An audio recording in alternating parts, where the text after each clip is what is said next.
आज भी हमारे भारत देश में बहुत सी जगह ऐसी हैं जहाँ के रीति रिवाजों से लोग अभी भी अनजान हैं। वैसे तो लड़कियाँ शादी के बाद ससुराल चली जाती हैं और अपनी बाकी जिंदगी वहीं बिताती हैं, लेकिन हमारे देश में एक कोना ऐसा भी है जहाँ शादी के बाद लड़कियाँ ससुराल नहीं जाती, बल्कि दामाद ही लड़की के घर आकर रह जाता है। उत्तर प्रदेश के कौशाम्बी जिले में स्थित इस गांव का नाम हिंगुलपुर है। हिंगुलपुर को दामादों के गांव के तौर पर भी जाना जाता है। एक ऐसा भी समय था जब हिंगुलपुर गांव कन्या भ्रूण हत्या और दहेज प्रथा में बहुत आगे था, लेकिन आज के समय इस गांव ने अपनी बेटियों को बचाने के लिए अनोखा तरीका अपनाया है। दशकों पहले गांव के बुजुर्गों ने लड़कियों को शादी के बाद मायके में ही रहने का फैसला किया। यहाँ तक कि गांव के मुस्लिम समुदाय ने भी इस तरीके को अपना लिया है।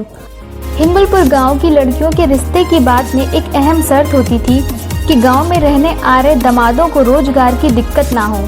इसका इंतजाम भी गांव के लोग मिलकर करते हैं। हिंगुलपुर गांव में आसपास के जिलों इलाहाबाद, बांदा, प्रतापगढ़, फतेहपुर और कानपुर के दामाद रह रहे हैं। इस गांव की विवाहित लड़कियां अपने पतियों के साथ गृह गृहस्थी बसा लिया है। इतना ही नहीं, यहाँ एक ही घर में दामादों की पीढ़ियां बसी हुई हैं। हमारे देश भारत में हिंगुलपुर केवल एक ऐसा अकेला गांव नहीं है।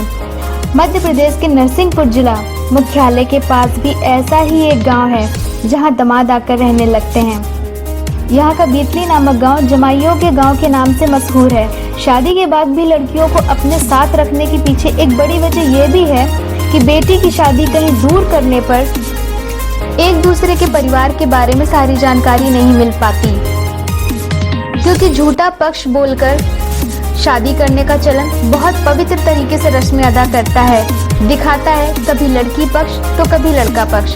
कई बार इन्हीं आधी अधूरी जानकारी की वजह से अच्छे परिवार बर्बाद हो जाते हैं, रिश्ते तोड़ दिए जाते हैं, जिसकी वजह से दोनों पक्ष परेशान होते हैं। इस समस्या से निपटने के लिए इन इलाकों में बेटी के साथ दामाद को घर बसाने का रिवाज चलन में है।